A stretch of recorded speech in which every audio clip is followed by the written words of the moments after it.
بلاول بھٹو صاحب کچھ بھی کر سکتے ہیں. 300 یونٹی ساری پاکستان کی بجلی مفت کر سکتے ہیں. 6 مہینے پہلے کہہ دیا تھا میں الیکشن نہیں لڑوں گا. میں ان وجوہات پہ الیکشن نہیں لڑ رہا. یہ شکر ہے میں اس خرابی کا حصہ نہیں بنا جو آج ملک کے اندر ہے. دھڑا پارٹی تھی. میں نے اس دفعہ الیکشن میں حصہ نہیں لیا، پر میں سیاست نہیں چھوڑی، لیکن ورکر کو ٹکٹ نہیں دیا گیا. کوئی رابطہ نہیں ہے، کوئی کیمپین نظر نہیں آتی، کوئی امیدوار نظر نہیں آتا، پولیس پیچھے لگی ہوئی ہے. جی، اس وقت ہمارے ساتھ نہایت ہی سینئر سیاستدان پاکستان کے جو ہیں شاہد حقان عباسی صاحب ہمارے ساتھ موجود ہے. بہت شکریہ آپ یہاں پر تشریف لائے 24 نیوز کے آفس میں ہماری ریکویسٹ پہ. جو الیکشن ہے یہ الیکشن نہیں، یہ انتشار ہے. یہ انتشار کس وجہ سے ہے، ذرا کوئی ایکسپلین کریں گے؟ الیکشن صرف انتشار ہی پیدا کر سکیں گے، کیونکہ سیاسی جماعتوں کے پاس آج کچھ عوام کو کہنے کو نہیں ہے، کسی کے پاس منشور نہیں ہے، کسی کے پاس کوئی سوچ کا اظہار نہیں ہے، کوئی نیریٹو نہیں ہے، کوئی مسائل کا حل نہیں ہے. ہر جماعت اقتدار میں رہ چکی ہے. ان کو یہ 5-6 مہینے کا ٹائم ملا تھا. اگر یہ سب بیٹھ کر آگے کے راستے کا تعین کر لیتے. آج ملک کے اندر غیر معمولی حالات ہیں، اور غیر معمولی حالات کا مقابلہ غیر معمولی سوچ ہی کرتی ہے. یہ فیصلہ کر لیتے کہ آگے کیا کرنا ہے، پھر الیکشن ہوتے. آگے کیا دیکھ رہے ہیں، اور الیکشن کے بعد کیا دیکھ رہے ہیں، اور انتشار کی جو آپ بات کر رہے ہیں، کیا یہاں پر عوام سڑکوں پر ہوگی، کیا احتجاج ہوں گے، کس حوالے سے آپ انتشار کی بات کر رہے ہیں سر؟ دیکھیں، ملک نہیں چل پائے گا. آج جس طرح الیکشن ہو رہے ہیں، الیکشن ابھی سے متنازع بننا شروع ہو گیا ہے بدقسمتی سے. میری یہ خواہش تھی، میری امید بھی تھی کہ شاید ہم پاکستان کی تاریخ کے پہلے فیئر الیکشن کرا دیں، لیکن اب وہ امید ختم ہوتی جا رہی ہے. چیف الیکشن کمشنر پر آپ کا اعتماد نہیں؟ میرا پورا اعتماد ہے، لیکن اس وقت حالات یہ ہیں جو میں نے آج بھی ذکر کیا. کور کمانڈر کانفرنس میں آرمی چیف یہ کہہ رہے ہیں کہ جی ہم فل فیسیلیٹیٹ کریں گے الیکشن ڈیوٹی کے حوالے سے، بلکہ آج تو فوج تعینات کرنے کے حوالے سے باقاعدہ طور پر نوٹیفیکیشن بھی ہو گئے ہیں. تو چیف الیکشن کمشنر اور پاک فوج کے سربراہ ہیں، کیونکہ ان کا بھی ایک کردار ہے تمام سیکورٹی کے معاملے، تو ان دو شخصیات سے آپ کا کیا مطالبہ ہوگا اگر آپ نگران وزیر اعظم کے علاوہ؟ میرا کسی سے مطالبہ نہیں ہے. الیکشن کروانا چیف الیکشن کمشنر کا کام ہے، باقی سب ادارے اس کو فیسیلیٹیٹ کرتے ہیں. تو الیکشن پہ جب بھی کوئی انگلی اٹھ جائے، مثلا ایک جماعت کا سمبل چلا گیا، سپریم کورٹ نے کیا، کیا اس سے الیکشن کے بارے میں پر اثر پڑے گا یا نہیں پڑے گا؟ وہ جماعت اقتدار میں تھی پہلے، قانونی طور پہ شاید درست فیصلہ ہو، لیکن الیکشن ایک بنیادی حق ہے، فنڈامنٹل رائٹ ہے. الیکشن کرنا، الیکشن میں حصہ لینا، پارٹی بنانا، ووٹ دینا.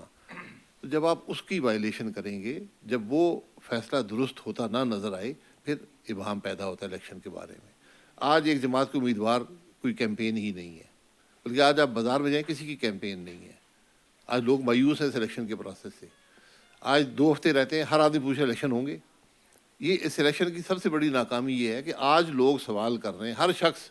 ابھی میں ایک ٹی وی چینل میں تھا تو اینکر مجھ سے پوچھتے الیکشن ہوں گے. میں نے کہا یار 2 ہفتے رہ گئے. تو آج لوگوں کا اعتماد اٹھ گیا الیکشن سے. تو یہ ذمہ داری چیف الیکشن کمشنر کی، چیف جسٹس صاحب کی، اور موجودہ وزیر اعظم ان کی زیادہ بنتی ہے. مطلب آپ کہہ رہے ہیں کہ جو چیف جسٹس نے جو سمبل کا جو فیصلہ دیا ہے اس پر آپ کو تحفظات ہیں، آپ کہہ رہے ہیں کہ وہ ہونی چاہیے تھی سمبل کے ساتھ پارٹی جماعت الیکشن کے میدان میں ہونی چاہیے؟ دیکھیں، میں یہ کہہ رہا ہوں کہ سمبل ہم نے پہلے بھی جماعتوں سے لیے ہیں، اس کا تاثر ہمیشہ غلط جاتا ہے.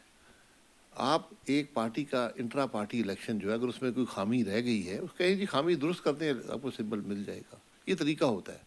کیونکہ جب آپ سمبل لے لیں گے، کسی ایک پارٹی کے خلاف ایسا فیصلہ آئے گا جو بائیس سمجھا جائے، جو صرف اس پارٹی پر اپلیکیبل سمجھا جائے، تو پھر الیکشن پر انگلیاں اٹھ جاتی ہیں. آپ کیا سمجھتے ہیں کہ الیکشن 8 فروری کے بعد ان آزاد امیدواروں یہ کتنے امپورٹنٹ ہوں گے سیاسی جماعتوں کے لیے؟ دیکھیں، جو تجزیہ نگار ہیں وہ کہتے ہیں کہ حکومت کا انحصار ہی آزاد امیدواروں پر ہوگا، جو آزاد لوگ جیتیں گے. اب جو لوگ پی ٹی آئی کے چونکہ سمبل نہیں ہے، تو کیا وہ ٹیکنیکلی آزاد ہیں؟ اس پر بھی ایک ڈیبیٹ چل رہی ہے کہ وہ بھی کچھ لوگ جیت جائیں گے، 1 جیتے، 10 جیتے، 100 جیتے، مجھے نہیں پتا. تو کیا وہ آزاد ہوں گے یا نہیں ہوں گے؟ تو یہ مزید ابہام پیدا کر رہا ہے اس الیکشن کے بارے میں. اچھا سر جی، یہ بتائیں کہ یہ جو بلاول بھٹو زرداری صاحب یہ بات کر رہے ہیں اپنے ہر جلسے میں کہ میں مفت بجلی دوں گا، تو آپ کیا سمجھتے ہیں، کیا یہ پریکٹیکل ہے، پاسبل ہے؟ جی، بلاول بھٹو صاحب کچھ بھی کر سکتے ہیں. 300 یونٹی ساری پاکستان کی بجلی مفت کر سکتے ہیں. کر سکتے ہیں سر؟ بالکل کر سکتے ہیں. مزید قرضہ لیں اور مفت کر دیں، تو قرضہ آپ کو لینے کوئی نہیں دے گا. جب آپ آئی ایم ایف کے پروگرام میں ہوتے ہیں، آپ یہ چیزیں نہیں کر سکتے. نہ آپ ویسے بھی کر سکتے ہیں. پاکستان کی کل آمدن صرف سود ادا کر سکتی ہے، اس سے بھی کم ہے. تو آپ یہ مزید قرضہ لے کر 25% پر آپ کسی کو بجلی مہیا نہیں کر سکتے. اور سر نون لیگ میاں نواز شریف بھی اب جلسوں میں جا رہے ہیں. ان کے منشور کا تو انتظار ہے، لیکن جو باتیں کر رہے ہیں کہ میں اس دفعہ اگر آؤں گا تو مزید بہتر چیزیں جو ہیں وہ کریں گے. کیا آپ کو ایکسپیکٹیشن ہے میاں نواز شریف صاحب؟ دیکھیے میں تو امید ہی کر سکتا ہوں نا کہ بہتری ہوگی، لیکن میں یہ کہہ رہا ہوں کہ آج کوئی جماعت بھی کوئی ایسی بات نہیں کر سکی کہ کیسے وہ درستگی کریں گے. کون سی وہ چیزیں ہیں جو پچھلے 16 مہینے پی ڈی ایم کی جو کولیشن گورنمنٹ تھی اس میں ہر جماعت اقتدار میں تھی، اس سے پہلے پی ٹی آئی اقتدار میں تھی. آج کسی کے پاس کچھ کہنے کو نہیں ہے کہ میں کیا کروں گا، میں کیسے درستگی کروں گا. کوئی راستے کا تعین نہیں کر سکا. تو کیا یہ آ کر پھر اقتدار میں آ کر سیکھنا شروع کریں گے کہ ہم کیسے ملک کے حالات درست کریں گے؟ اگر دیکھا جائے تو بہت سے آپ کے ایسے بیانات ہوتے ہیں جو کہ پی ٹی آئی کے فیور میں جا رہے ہیں. تو کیا کوئی بیک ڈور، کوئی رابطے شابطے تو نہیں؟ میں کسی سے نہ میں فیور کرتا ہوں نہ میں کسی مخالفت کرتا ہوں. میں وہ بات بیان کرتا ہوں جو میری سوچ ہے. خان صاحب نے جو 3 سال 8 مہینے حکومت چلائی ہے وہ پاکستان کی بدترین حکومت تھی. تو میں کسی بھی زندگی میں بیک ڈور رابطے میں نے نہیں کیے، وہ دوسرے لوگ ہیں بیک ڈور والے. ٹھیک ہے. اچھا سر، 7 مرتبہ آپ NA-51 جو کہ اب اس کا نیا 50 بھی بنا، 57 ہو گیا، 51 ہو گیا. 51 ہو گیا. تو سر آپ 7 مرتبہ جو ہے یہاں سے MNA جو ہیں بنے، اور اللہ تعالیٰ نے آپ کو وزیر اعظم بھی بنوایا. تو اب یہ بتائیں کہ NA-51 کی تمام اس پہ نظریں ہیں، اور وہاں پہ دونوں جو کینڈیڈیٹس ہیں، ایک آپ تھے اور دوسرا جو صداقت عباسی صاحب تھے، وہ بھی اب دونوں جو ہیں وہ باہر ہیں، نئے چہرے آ رہے ہیں. کیا آپ دیکھتے ہیں ان کو NA-51؟ اب عوام بھی یہ سوچ رہی ہے اور یہ سوال بھی کرتی ہے کہ شاہد صاحب کیوں باہر ہیں. اور آپ کے بہت سے، کیونکہ ہم جب NA-51 جاتے ہیں تو وہاں پر لوگ یہ گلہ بھی کرتے ہیں کہ شاہد صاحب نے جو فیصلہ لیا ہے اس میں ہم لوگوں کے اعتماد میں نہیں لیا، یہ 7 مرتبہ MNA شپ کی. تو اس پہ آپ کیا؟ جی میں نے مکمل طور پہ اعتماد میں لیا ہے. میں 6 مہینے پہلے کہہ دیا تھا میں الیکشن نہیں لڑوں گا. میں نے حلقے کے اندر بھی جہاں تک ممکن تھا، بہت بڑا حلقہ ہے، لوگوں کو اعتماد میں لیا. میں جگہ جگہ گیا، لوگ میرے پاس بھی آئے. میں نے کہا جی میں ان وجوہات پہ الیکشن نہیں لڑ رہا. اور میں یہ اللہ کا کرم ہے، اللہ کا میں شکر ادا کرتا ہوں کہ جو میں نے فیصلہ کیا بہت مشکل فیصلہ تھا. وہ ہر گزرتے دن کے ساتھ مجھے زیادہ تقویت ملتی ہے کہ یہ فیصلہ درست تھا، کہ شکر ہے میں اس خرابی کا حصہ نہیں بنا جو آج ملک کے اندر ہے. تو سر یہ بتائیں کہ اب آپ کا جو دھڑا ہے، کیونکہ ظاہر سی بات ہے ایک بہت بڑا ووٹ بینک آپ کے ساتھ ہے، ہم نے 2018 میں بھی دیکھا. تو یہ بتائیں کہ اب آپ لوگ کس کو سپورٹ، کس کو، آپ کا جو شاہد خاقان عباسی صاحب کا جو دھڑا ہے پورا، وہ کس کو سپورٹ کرنے جا رہے ہیں؟ دیکھیے میں نے دھڑے کی بات جو ہوتی ہے، دھڑا پارٹی تھی، پارٹی ہم نے بنائی. اس علاقے میں بہت سے لوگ ہیں جو آپ کی سیاست کو پسند کرتے ہیں، آپ کی ذات کو پسند کرتے ہیں، وہ ایک دھڑا سا بن جاتا ہے. لیکن میں نے ہمیشہ ایک سوچ اور فکر کی سیاست وہاں پر کی ہے. ایک بہتر سیاست ہو، ایک شرافت کی سیاست ہو، خدمت کی سیاست ہو. تو وہ اب دیکھیں گے. میں نے اس دفعہ الیکشن میں حصہ نہیں لیا، پر میں سیاست نہیں چھوڑی. تو انشاءاللہ دیکھیں گے مستقبل کیسا ہوتا ہے. لیکن ابھی آپ کے جو دیکھنے والے ہیں، کیا وہ ان کا ہی یہ سوال ہے کہ کیا شاہد خاقان عباسی کسی کو سپورٹ کریں گے، یا آپ لوگ بالکل کسی کو سپورٹ نہیں کریں گے؟ کسی نہ کسی کینڈیڈیٹ کو تو جی میں نے پاکستان مسلم لیگ نون کو کہا تھا کہ آپ کسی ورکر کو، میں ٹکٹ چھوڑ رہا ہوں، کن کن کے آپ نام دیے کسی ورکر کو ٹکٹ دیں تو میں اس کے ساتھ چلنے کو بھی تیار ہوں. لیکن ورکر کو ٹکٹ نہیں دیا گیا. لیکن سر راجہ صغیر صاحب کو تو ٹکٹ دیا گیا. جی سارا سیر صاحب سے وعدہ ہو چکا تھا.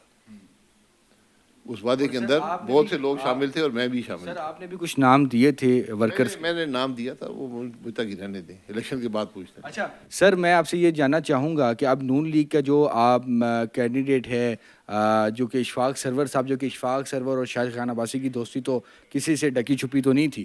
اور اب آپ یہ بتائیں کہ کیا جو اسامہ جو سرور ہیں، انہوں نے کوئی آپ سے رابطہ کیا، کوئی آپ سے انہوں نے کوئی گائیڈ لائن لینے کی کوشش کی، یا کوئی ابھی تک کوئی ووٹ کے حوالے سے آپ سے کوئی؟ نہیں میرا کوئی رابطہ نہیں ہے، نا اس کی ضرورت ہے. وہ اپنے الیکشن لڑیں جو بھی. انہوں نے بھی آپ سے رابطہ نہیں؟ نہیں کوئی رابطہ نہیں.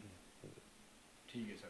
تو سر یہ بتائیں کہ اب NA-51 کی اگر تمام تر سینیریو دیکھیں تو کون سی جماعت آپ کو آگے نظر آتی ہے؟ کیا آپ سمجھتے ہیں کہ یہ تو آپ کو فروری 8 کو ہی پتہ لگے گا. لیکن میں نے کہا نا کیمپین آج بڑی ایک عجیب کیمپین ہے کہ جو جماعت اقتدار میں تھی، جو 2018 کے الیکشن میں نام نہاد جیت کرائی تھی، اس کا آج وجود ہی نہیں ہے. کوئی کیمپین نظر نہیں آتی، کوئی امیدوار نظر نہیں آتا،